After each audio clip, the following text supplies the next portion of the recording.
Bonjour et bienvenue dans Les Chevaux Explorateurs, le podcast qui éclaire votre relation avec votre cheval.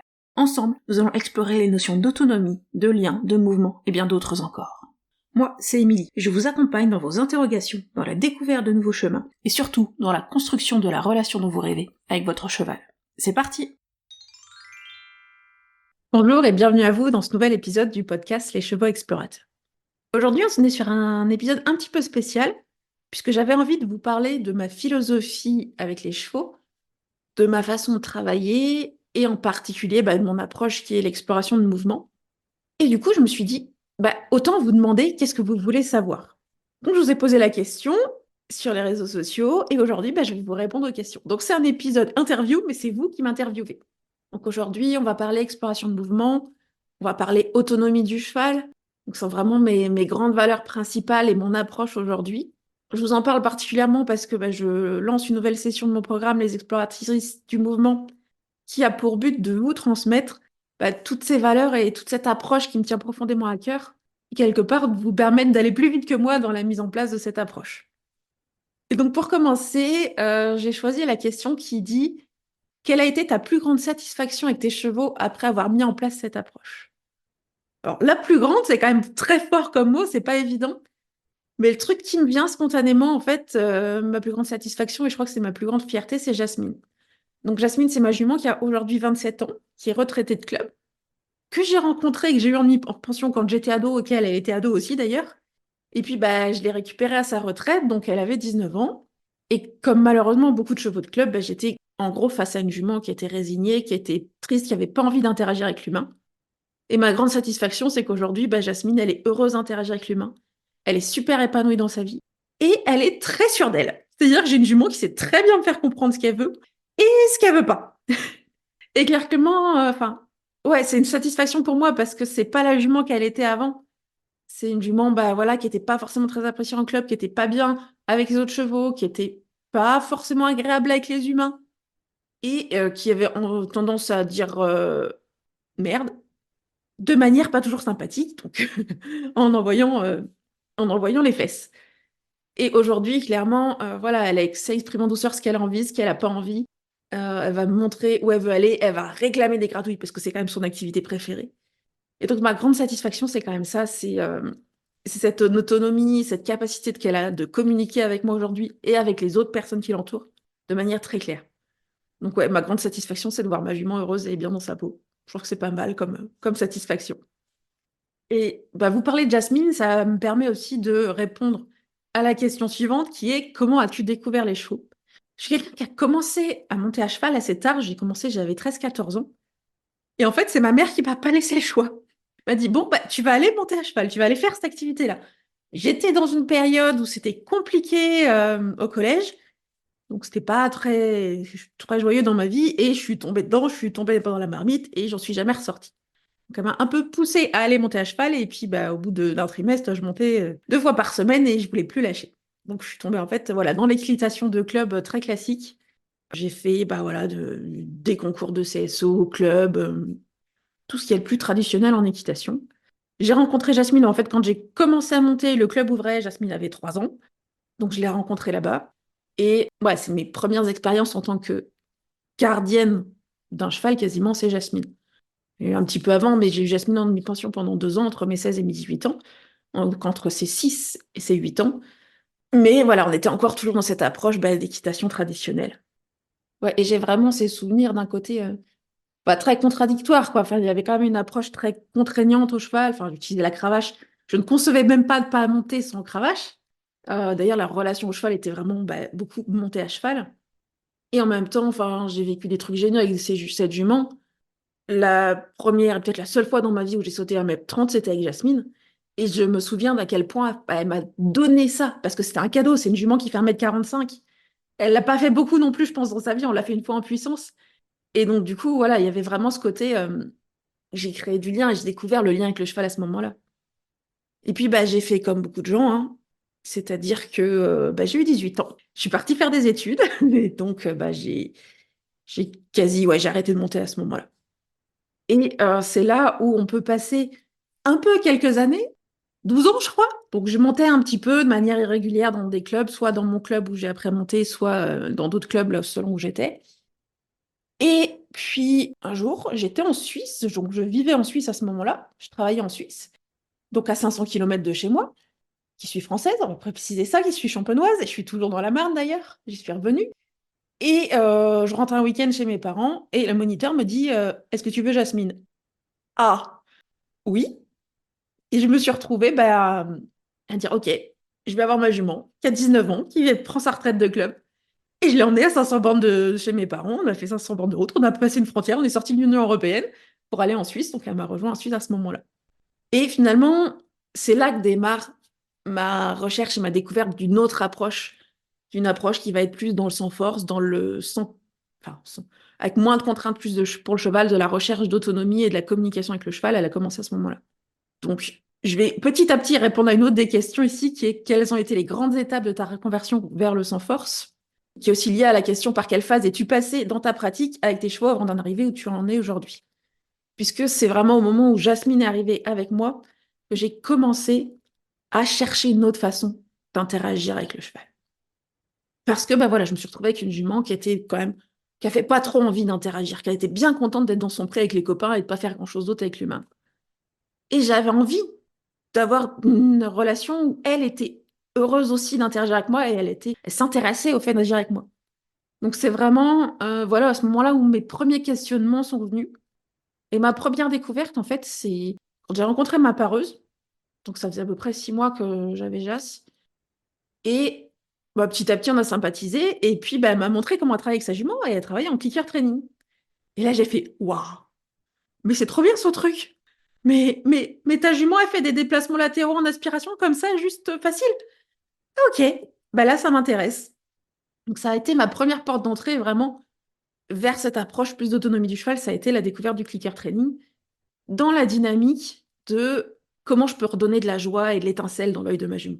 C'est vraiment comme ça que je l'ai découvert, que j'ai voulu envie d'aller creuser le sujet. Donc, je me suis formée par les bouquins et par un stage d'Hélène Roche. Donc ça a été vraiment ma première étape dans ma reconversion, entre guillemets, de passer là de l'équitation classique à une autre forme d'équitation, c'est de voir ma jument, de sentir on n'avait pas la relation que je voulais, parce que on n'avait pas la communication que je rêvais, et elle n'était pas heureuse de faire des choses, enfin, elle ne trouvait pas forcément l'intérêt. Et donc, ça m'a permis d'aller rencontrer Clicker Training. C'était là vraiment la première étape de cette reconversion, entre guillemets. Et donc ça a été, j'étais un peu plus d'1 an en Suisse. Après, je suis rentrée en France, dans la région de mes parents, avec Jasmine. Je l'ai gardée, je l'ai ramenée, ma jument. Je ne rentrerai pas dans les détails des déménagements, l'aller-retour avec la Suisse et de passer les douanes, c'est très drôle, ou pas. Mais bon, ça a été une aventure. Et évidemment, je suis rentrée en France à ce moment-là, avec l'envie, à ce moment-là aussi, d'aller dans une recherche de changer de métier, et pas mal de questionnements sur le plan pro. Et dans cette période-là, quand je suis rentrée en France, je pense que c'est à cette période-là que j'ai découvert Intrinsen pour la première fois, parce qu'on m'a posé la question, comment as-tu découvert Intrinsen? Et je sais que je l'ai découvert via un blog, une personne qui ne travaille plus dans cette approche aujourd'hui. Parce que oui, j'avais un blog à l'époque aussi. J'avais un blog sur mes voyages à cheval, qui est d'ailleurs toujours en ligne. Et donc, on était en 2017-2018. On était encore à l'époque des blogs, même si c'était là plutôt vers la fin. Et j'ai découvert Intrinsen sur un blog. Et c'est à peu près à ce moment-là aussi que j'avais commencé à aller sur Insta. Et donc, de là, j'ai découvert le compte Instagram de Cathy Sierra, qui est la fondatrice de l'approche. Et plus je voyais, plus je disais, ouais, il y a quand même quelque chose qui me parle vachement là-dedans. Je pense pas que j'ai commencé à ce moment-là, j'ai plus cherché des infos, été me renseigner sur le sujet. C'est aussi à cette période-là que First est revenu dans ma vie. C'est un poulain qui est né chez une amie, donc que j'ai connu à sa naissance. Bon, c'était toute une aventure parce que j'ai un cheval qui ne savait pas téter à la naissance, qu'on a nourri au seau de lait pendant plusieurs mois. Donc c'était une aventure. Donc First, je le connais depuis qu'il est tout bébé. À la base, elle avait prévu de le garder. Et puis, pour des raisons de santé assez importantes de son côté, elle a dû se séparer de ses chevaux. Et elle a choisi de me confier First.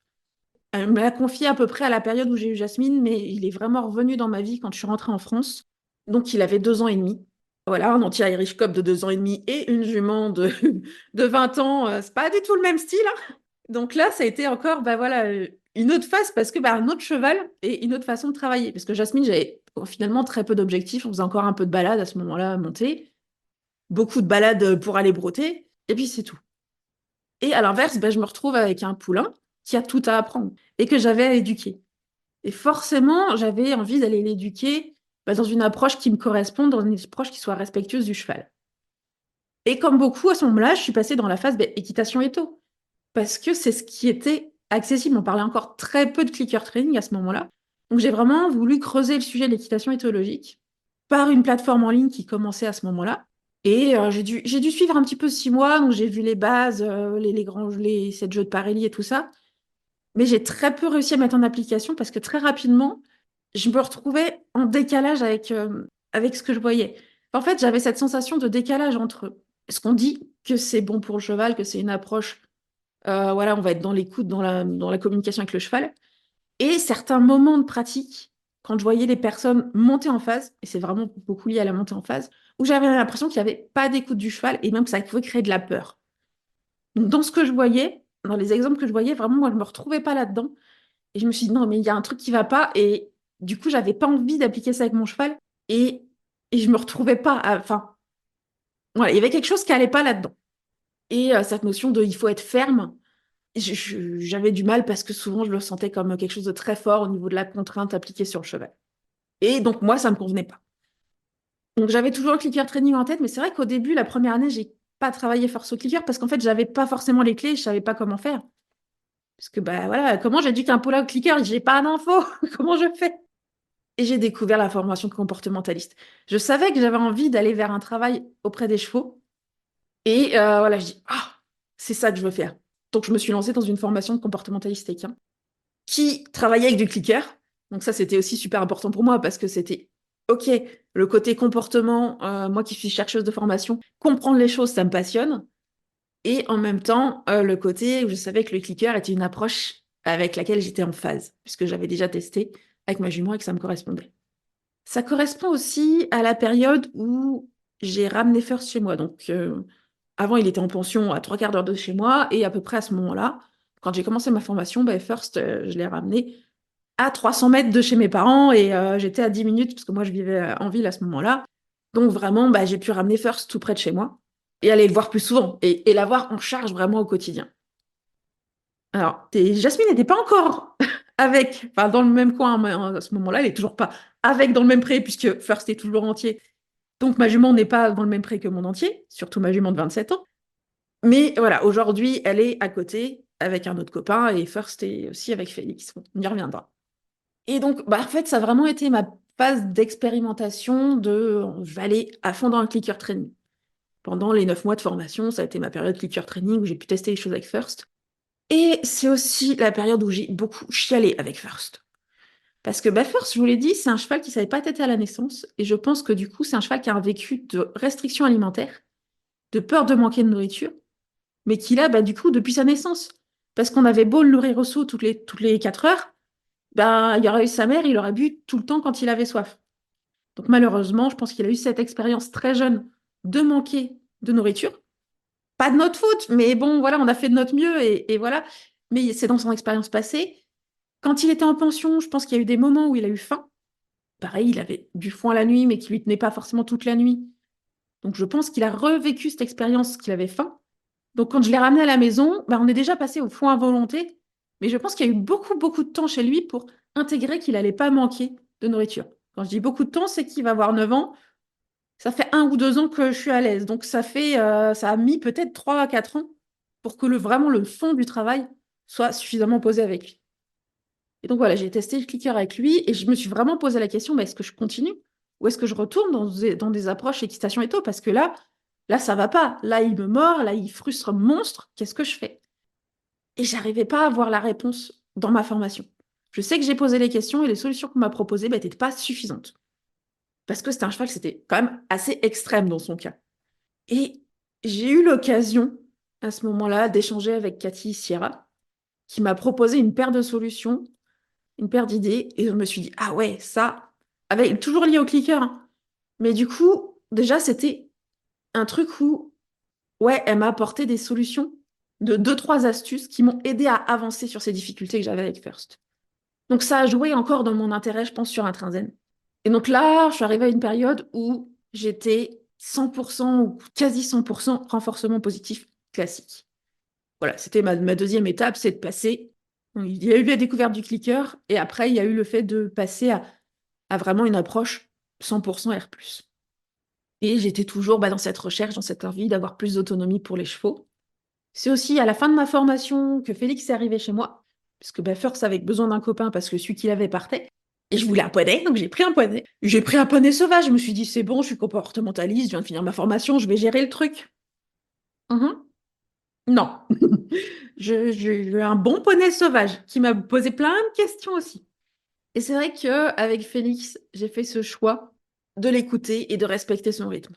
Parce que c'était le choix qui était en cohérence avec moi-même. Je suis pas sûre que ce soit le choix qui soit valable pour tout le monde, mais pour moi, c'était vraiment important d'aller travailler en suivant ses émotions et à son rythme. J'avais pas prévu que ça serait aussi loin. Mais bon, au bout de quelques mois, j'ai bien compris que ça me prendrait du temps parce que au bout de 2 mois, je pouvais toujours pas le toucher. Et quand je me disais, il va falloir lui enlever le licol, il s'est débrouillé pour l'enlever tout seul. Il n'en a pas eu depuis. Et en fait, là, j'ai vraiment été face à cette idée que je sais comment je pourrais faire pour l'écoler Félix. Ça passerait par le coincer dans un coin. Donc ça passerait par pas respecter ses peurs et ses limites. Et je crois que ça a été une étape qui m'a permis de me dire, ouais, mais qu'est-ce que je veux moi? Qu'est-ce qui est en cohérence avec moi-même? Et je pense que voilà, avec Félix, il y a eu une forme de décision en moi de dire, ouais, là, je continue dans cette logique. Et je vais aller au bout et je vais aller faire de mon mieux pour travailler, pour l'aider à prendre confiance en l'humain et qu'on puisse construire une relation, une communication et que je puisse un jour lui mettre un licol et le soigner comme il en a besoin. Mais ça, je vais le faire en restant en accord avec moi. Ouais, il va me falloir de la patience, mais au moins je suis alignée avec ce que je veux et avec mes valeurs. Donc quelque part, là, je crois qu'il y a une forme d'étape de décision de rester dans cette valeur-là, dans cette lignée-là. Et donc forcément, pour aller continuer dans cette logique-là, un Trinzen que je suivais sur les réseaux sociaux depuis un moment, c'était le truc qui me paraissait tellement pertinent d'aller creuser. Et moi, j'avais besoin de pas aller expérimenter ça n'importe comment. Et donc, j'ai pris le cours de Cathy et Steinar à l'époque, qui était le projet Proprius, qui aujourd'hui est fermé, mais qui vraiment m'a beaucoup aidé. Parce que moi, c'est vrai que j'ai quand même ce besoin de comprendre ce que je fais, de comprendre pourquoi je le fais, de m'approprier les outils. Et j'avais besoin de ça, de cette théorie, pour pouvoir aller oser mettre les choses en pratique. Et c'est pour ça que pour moi, c'était important de prendre une formation. Et donc là, je suis vraiment passée dans ma période d'expérimentation autour vraiment du côté du mouvement. Parce que un Trinzen, c'est vraiment lié au mouvement. Alors que le clicker, plus général, on est beaucoup plus sur s'intéresser au comportement. Et un Trinzen aussi sur aller questionner comment je pratique le R+, et comment je peux le changer pour mettre plus d'espace de proposition à mon cheval, plus d'espace de communication, et pas risquer de tomber dans un renforcement positif coercitif, parce que ça peut arriver selon les façons dont on va amener les choses, qu'on va en fait pas laisser de choix au cheval, et qu'on peut ne pas laisser d'espace pour le consentement du cheval, même en travaillant en renforcement positif. Et donc, ouais, ça fait 2018, 2019.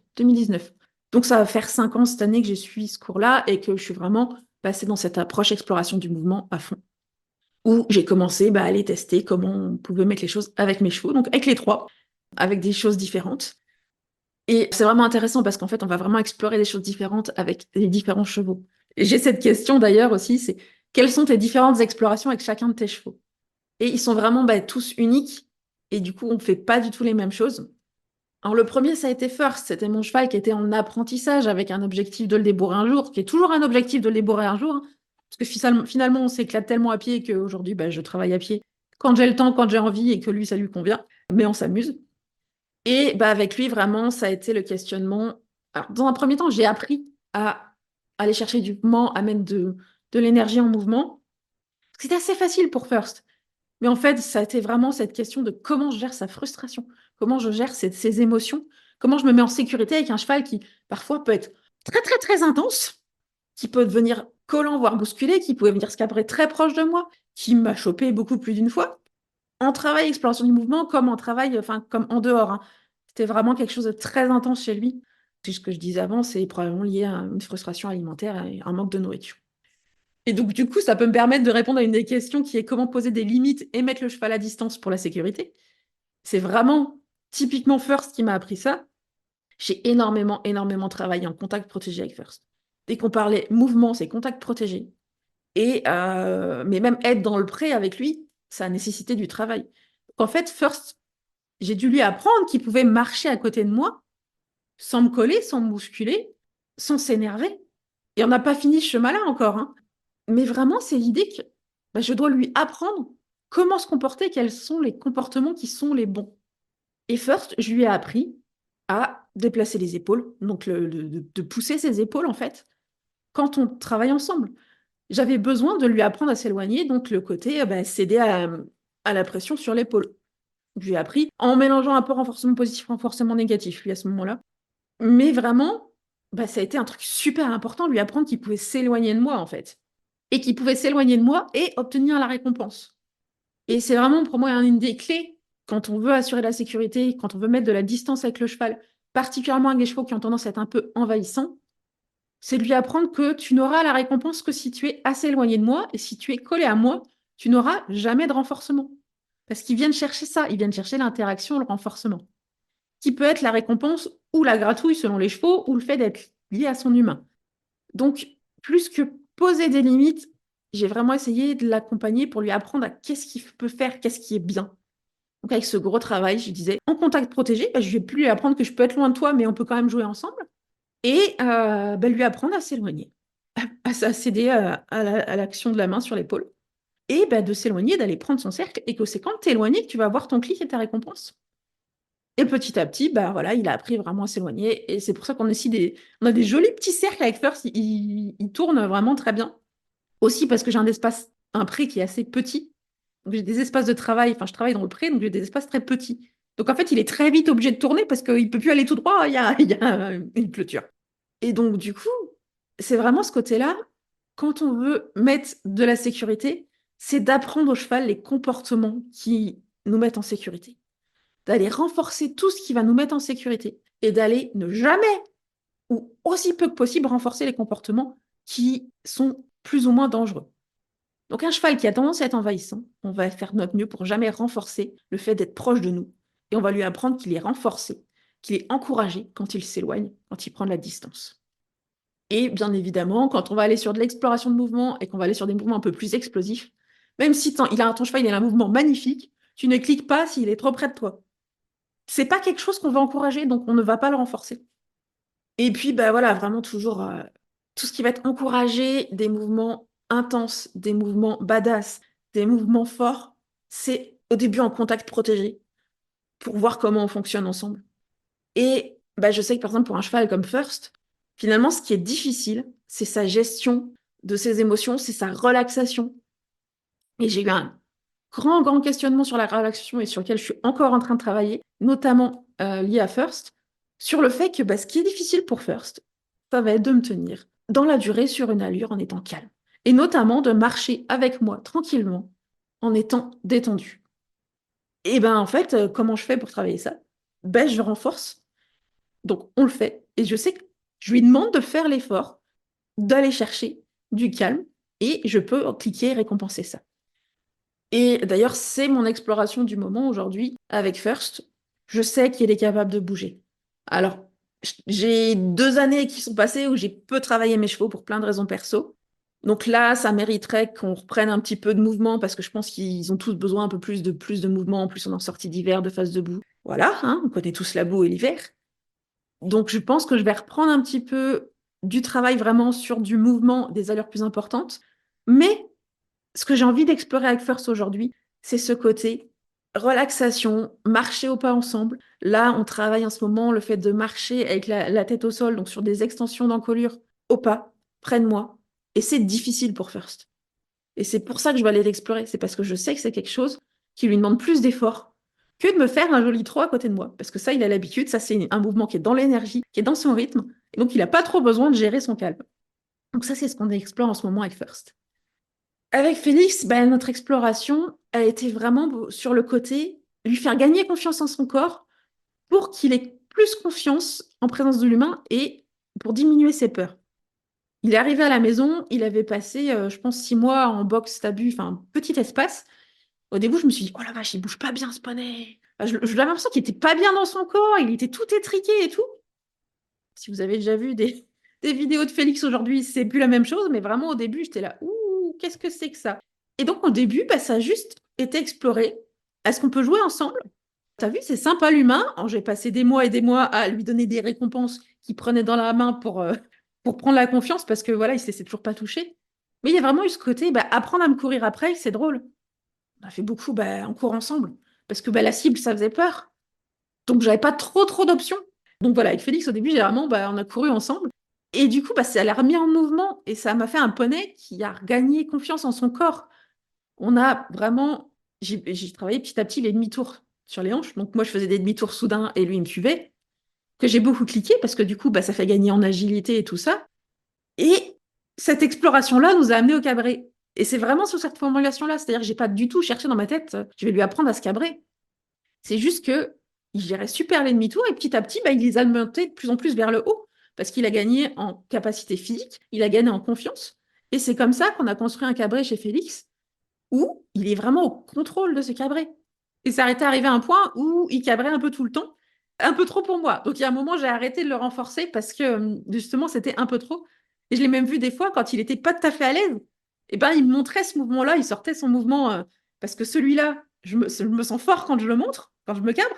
Ouais, mais quand tu te cabres devant les humains, c'est un peu moins cool. Donc j'ai un petit peu arrêté de le renforcer là-dessus parce que voilà, mais c'est vraiment le mouvement, c'était son mouvement signature, quoi.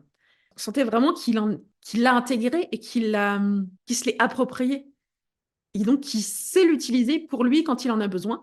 Et il l'utilisait pour faire face à ses peurs en disant, t'as vu, je suis fort, je suis costaud. Et je pense que quelque part, c'est en lui, ça lui a amené à se dire, ouais, je peux faire ça, je peux me cabrer, je suis trop fort, quoi. Et la conséquence de ça, c'est que j'ai vraiment vu une amélioration sur ses émotions, sur sa gestion de ses émotions. J'ai un poney, j'avais levé le bras, il se barrait en courant, même sur un geste qui n'était pas forcément très fort. Mais je pense vraiment le fait qu'il ait pris confiance dans son environnement et surtout qu'il ait pris confiance dans son corps et dans les capacités de son corps, bah, ça lui a permis d'affronter ses peurs de manière plus régulée. Et donc vraiment, plus j'accompagnais Félix dans son exploration de ses mouvements, dans la prise de confiance sur sa capacité à bouger son corps, et plus j'ai vu qu'il était de plus en plus apaisé et de plus en plus capable de gérer les choses qui lui faisaient peur, bah, y compris l'humaine que je suis. Évidemment, il y a une dimension bah, où il s'habitue à ma présence, à mes interactions et tout ça. Mais je pense que vraiment, je l'ai vu faire des bonds de moins en moins marqués. Même encore aujourd'hui, quelque chose de surprend, il sursaute encore. Mais il fait plus un départ au galop et s'éloigner de 20 mètres. Parce qu'il est capable de se dire, ouais, là, je gère dans mon corps. Je suis capable de j'ai confiance en mon corps et je sais quoi en faire. Donc ça, c'est mes deux jeunes, hein, puisque aujourd'hui, ils ont 9 ans. Alors jeunes, oui, je sais, c'est encore First, c'est encore mon bébé, je l'ai vu tout bébé, et c'est trop dur de se dire qu'il a grandi, mais bon, c'est comme ça. Et puis bah, avec Jasmine, c'est un peu la dynamique inverse, puisque c'est une jument qui a de l'arthrose, qui vieillit. Et donc avec elle, bah, mes explorations, c'est vraiment l'idée d'aller l'accompagner pour être le plus possible bien dans son corps le plus longtemps. Son exercice préféré, c'est les carrot stretch. J'ai commencé bah, quand j'étais en Suisse. Déjà à ce moment-là, je faisais même pas d'intrinsène, je faisais peut-être même pas encore du clicker, mais j'ai une jument qui est super souple et qui du coup bah, utilisait à force les carrot stretch pour me réclamer la récompense parce qu'elle avait bien compris quand je tourne la tête, la conséquence c'est que j'ai la récompense. Et je pense que ça fait partie des choses qui ont contribué à la garder en bonne santé et bien dans son corps aujourd'hui. Vraiment, l'idée, c'est d'aller continuer à la mobiliser et à lui proposer des choses où elle va pouvoir bouger dans les trois plans du mouvement, en 3D, quoi. De bouger son corps dans toutes les directions. Donc, on fait des choses beaucoup au pas, parce que de toute façon, si elle n'a pas envie de trotter, elle trotte pas, et c'est souvent qu'elle n'a pas envie de trotter. Mais on travaille beaucoup sur ce qui est le côté proprioception. Je lui propose régulièrement des déplacements latéraux. Tout ce qui est étirement, donc les carottes stretch, ça peut être aussi la tête vers le bas, enfin carottes stretch dans toutes les directions. Passer au-dessus des barres, ça travaille sur la proprioception. Donc avec Jasmine, on est vraiment sur ce côté, préserver la santé de ma jument qui vieillit, qui a son corps, voilà, qui a de l'arthrose, qui a des difficultés normales liées à son vieillissement, et de faire en sorte qu'elle vieillisse le mieux possible. Et comme je disais au début, une de mes grandes satisfactions, c'est vraiment que, ouais, elle vieillit super bien, elle est très belle à 27 ans, elle est bien dans son corps, bien dans sa tête, et ouais, ça c'est vraiment très chouette, quoi. Donc ça, c'est un petit peu mon histoire avec mes chevaux et vraiment tout ce que ça peut nous apporter, l'exploration de mouvement. Donc en fonction de chaque cheval, on a vraiment des envies et des objectifs qui vont être différents. et qui vont correspondre à l'individu qu'est le cheval qu'on a en face de nous. Donc, un cheval vieillissant comme Jasmine, ben, on va faire en sorte qu'elle reste en bonne santé. Des chevaux plus jeunes comme First et Félix, je suis beaucoup plus dans développer leur capacité de mouvement, leur confiance en leur corps, leur capacité à bouger au quotidien et associer cette capacité de mouvement à la capacité de régulation émotionnelle. Et maintenant que j'ai parlé tout plein de mes chevaux, j'ai encore quelques questions que je voulais vous partager où là, on parle plus de l'humaine que je suis et de mon vécu. La première, c'est quelle exploration de mouvement a été la plus rigolote pour toi? Et c'est vraiment une exploration de mouvement en fait que j'ai eu fait moi, parce que je me suis retrouvée à sauter la clôture. Alors une clôture intérieure pas très haute, mais en jouant avec les chevaux, en courant. Alors je sais plus si c'était First ou Félix, je suis à peu près sûre que c'est un des deux. En leur proposant de courir avec moi, à un moment je suis arrivée, et il y a la clôture, pouf, j'ai sauté par-dessus pour pouvoir continuer à courir en contact protégé avec le cheval. Et après mon cerveau s'est dit, tu te rends compte que tu cours jamais, que tu sautes jamais, c'est pas ton truc le sport. Mais là, avec tes chevaux, tu te retrouvais à sauter une clôture quand t'es protégé C'est 40 centimètres, mais c'est énorme parce que c'est quelque chose que je ne fais pas, en fait, dans mon quotidien. Et donc, ouais, ça a été très drôle de se dire, ah, mais en fait, le fait d'explorer le mouvement avec mes chevaux, ça m'amène à moi à bouger plus, à explorer mes capacités, mes propres capacités de mouvement à moi, parce que je suis dans cette dynamique de motivation intrinsèque, d'avoir envie de bouger avec mes chevaux et de trouver de la joie dans ce que je fais avec mes chevaux. Et ça m'amène à bouger sans m'y contraindre et sans m'y obliger.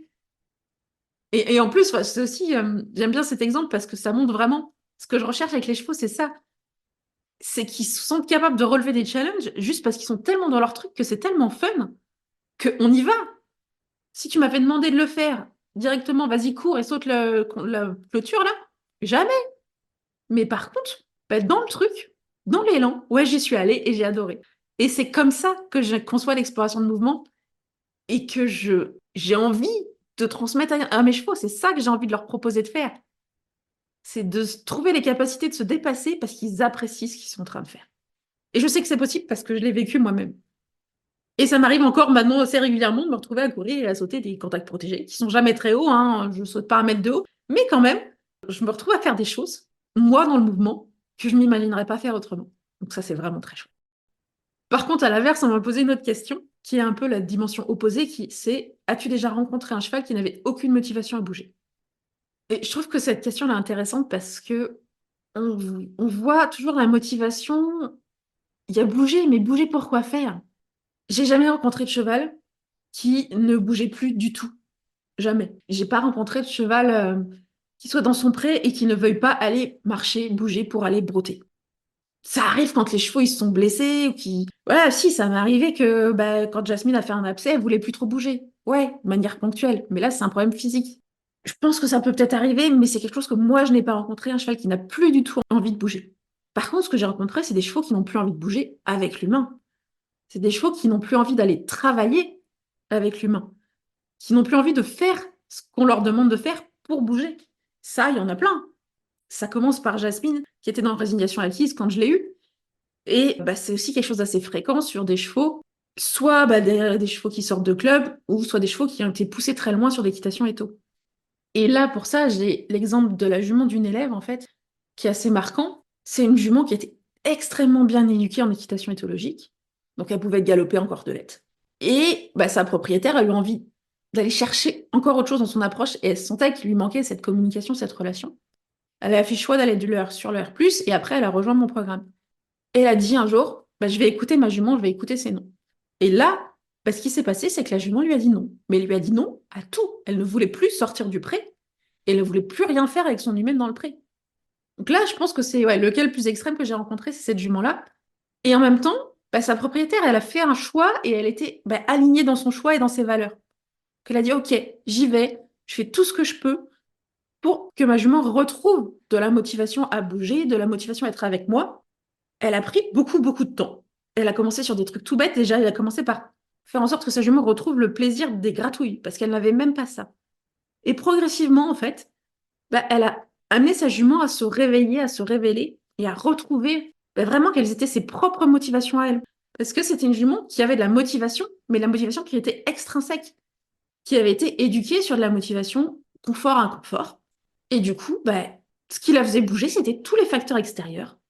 la pression, et puis à un moment aussi la récompense alimentaire. Et le jour où on lui a dit, mais en fait, t'es pas obligé de dire oui à tout ce qu'on te demande. Elle a dit ok, je dis non. Et là, elle avait perdu sa motivation intrinsèque. Et ce qui est génial, c'est que là, ça fait 1 an que je les suis. Et il n'y a pas longtemps, sa propriétaire nous a partagé une vidéo où la jument est dans la carrière. Et ça peut paraître pas grand-chose pour plein de gens. Mais en fait, là, je sais que la jument, elle est dans la carrière parce qu'elle a dit oui et elle est dans sa curiosité, elle a envie de tester des choses, de redécouvrir des choses et que son humaine est en train de vraiment tout reconstruire sur le fait que il y avait plein d'associations négatives avec la carrière, hein, plein d'associations liées à la contrainte. Et là, elle a tout déconstruit pour pouvoir reconstruire un individu qui retrouve sa propre motivation et sa capacité à l'exprimer. Donc ça, je trouve ça impressionnant. Je suis aussi impressionnée par le travail qui a été fait par sa propriétaire pour en arriver là. Mais ce qui est intéressant, c'est de se dire, cette jument, on aurait pu dire qu'elle avait de la motivation parce qu'elle pouvait faire plein de choses quand on lui demandait. Mais c'était de la motivation extrinsèque. Et une fois qu'on a été chercher sa motivation intrinsèque, il a fallu la reconstruire et l'aider la jument même à la retrouver. Et ça, je pense, c'est quand même assez courant.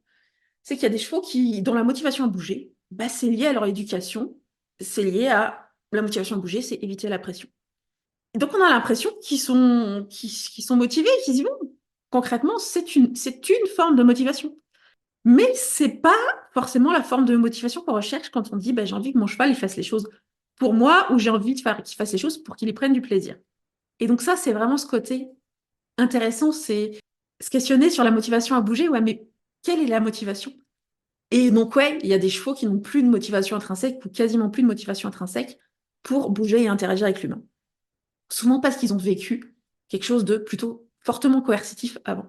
Mais on peut les accompagner pour qu'ils retrouvent cette motivation intrinsèque dans le mouvement, dans la joie et dans la communication avec eux. Et c'est vraiment un truc qui est au cœur de mon approche, c'est ça, c'est ce côté où on va aller dans une communication qui va être vraiment réciproque et on va leur permettre de faire grandir cette motivation intrinsèque à bouger. Et il y a beaucoup, beaucoup de joie pour l'humain à ça. Et de se dire que, en fait, il le fait vraiment pas parce que je lui oblige, il le fait parce que c'est intéressant pour lui. Il y trouve vraiment du plaisir. Parce que s'il n'y trouvait pas du plaisir, il le ferait pas, il a le droit de pas le faire.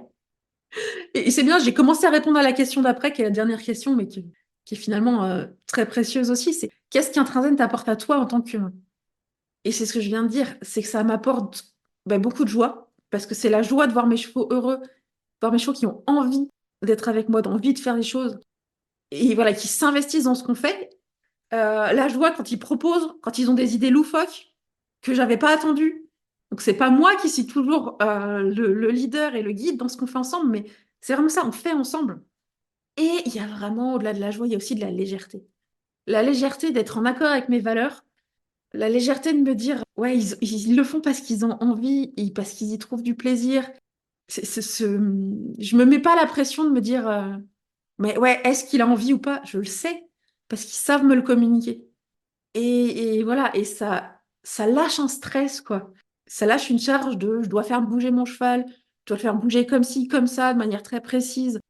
Mais non, en fait, je peux juste l'accompagner à bouger, l'accompagner à développer son agilité, à développer son corps, et en plus le faire d'une manière où moi je m'amuse avec lui, où lui s'amuse avec moi. Et on est bien, en fait, ensemble, tous les deux. Ou tous les quatre, puisque là, du coup, je suis pas jamais avec tous les chevaux tous ensemble, mais j'ai quand même 3 chevaux, quoi. Donc ouais, moi, ça m'a vraiment apporté ce côté alignement avec ma valeur. Donc moi, j'ai compris qu'elle était précieuse pour moi, de l'autonomie, et de fait de laisser le contrôle à l'individu de son corps et de ce qu'il fait avec son corps. Je sens que c'est quelque chose dont j'ai besoin moi, c'est quelque chose que je recherche, c'est la façon dont j'ai envie de mener les choses. Et donc ça m'apporte cet alignement à cette valeur-là, que j'ai pas trouvé dans d'autres approches. Et ça, ouais, c'est un truc qui pour moi est finalement super important. C'est d'aller chercher une façon d'être avec nos chevaux qui correspond à ce qu'on met en priorité dans nos valeurs et dans nos envies préférentielles.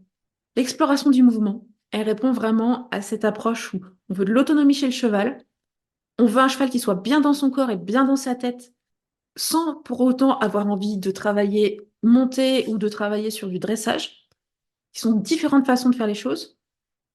Et donc, ouais, c'est ça que j'ai envie de vous transmettre quand je vous parle d'exploration du mouvement, quand je vous parle de mon programme des exploratrices du mouvement, c'est de vous accompagner pour que vous puissiez trouver une façon d'être avec vos chevaux qui va correspondre à cette valeur clé d'écoute réciproque et de l'idée de remettre le cheval au centre de la pratique équestre et au contrôle de son propre corps, tout en l'accompagnant à aller faire plus de choses, de lui permettre de développer aussi ses capacités physiques et ses capacités émotionnelles en respectant ses limites, donc sans passer par de la contrainte.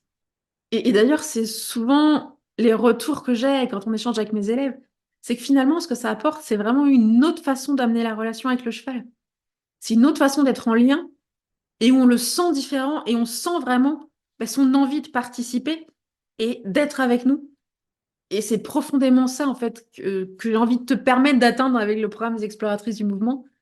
Et c'est ce que j'adore aussi dans nos échanges en visio, parce qu'on se rend compte que plein de complémentarités entre les différentes personnes, et quand on échange ensemble, on a ces mêmes valeurs de fond qui nous emmènent, et qu'on peut trouver des solutions ensemble pour le cheval de l'une ou de l'autre, pour pouvoir avancer en restant cohérent avec ces valeurs-là. Donc vraiment, si ça te tente cette approche, si ça te parle, comme je te disais, moi j'ai ressenti le besoin de me former et que ça m'a énormément aidé parce que je comprenais les notions théoriques que je mets en place et pourquoi je fais les choses. Et donc ça, c'est quelque chose que je te transmettrai dans les exploratrices du mouvement. Et en plus de ça, je transmets aussi des idées de séance parce que je le sais, c'est qu'il y a très très très souvent, on arrive devant le cheval et on se dit mais qu'est-ce que je fais aujourd'hui? Donc il y a aussi dans le programme ce côté, je te propose des séances et certaines, tu as les vidéos commentées de moi qui fais ces séances avec un de mes chevaux, donc pour voir encore un peu plus comment ça se passe. Et surtout, dans les exploratrices du mouvement, c'est pour ça qu'il y a des sessions, on fait des visios. Sur les 3 mois où tu as accès aux cours, il y a 7 visios, et ensuite tu peux accéder aux visios suivantes, des sessions suivantes. Donc tu auras au moins 10 visios, donc coaching de groupe, où on échange, où on discute ensemble. Et des fois, c'est moi qui dis des choses, mais très souvent, en fait, je m'efface et je vois les personnes qui échangent entre elles. Parce que vous avez toutes des choses à vous apporter et que quand vous êtes sur la même approche, la même façon de voir les choses, eh bien, on se complète toutes les unes les autres par nos expériences. Et même moi, j'adore ces moments-là parce que moi aussi, ça me donne des idées encore en plus. Et ça enrichit tout le monde. Et donc, ouais, si tu as vraiment envie d'échanger avec d'autres personnes aussi, rejoins les exploratrices du mouvement. Donc, la session qui est de printemps 2024, là, les inscriptions finissent le 4 avril. Et je ne sais pas quand il y aura une prochaine session, probablement en fin d'année, mais pas avant. Donc voilà, j'espère que ce format, c'est vous qui m'interviewez, vous a plu, que vous avez eu un peu des réponses à vos questions et que vous en savez un peu plus sur moi et mes chevaux et mon histoire avec l'exploration de mouvement. Ouais, viens me le raconter en message quel moment de cet épisode de podcast t'as le plus plu ou t'as le plus surprise. Et puis on se retrouve très bientôt pour un nouvel épisode. Ciao! Et voilà, c'est déjà fini pour aujourd'hui. Si cet épisode vous a plu, n'hésitez pas à le partager à vos amis qui pourraient être intéressés. Pour échanger avec moi et ne pas manquer les prochains épisodes, retrouvez-moi sur mon compte Instagram @leschevauxexplorateurs. Et si vous avez envie qu'on aille plus loin ensemble ou que vous souhaitez en savoir plus sur mes accompagnements individuels et mes programmes en ligne, n'hésitez pas à me contacter par mail ou à vous rendre sur mon site internet pour en savoir plus. Tous les liens sont en description de l'épisode. À très bientôt!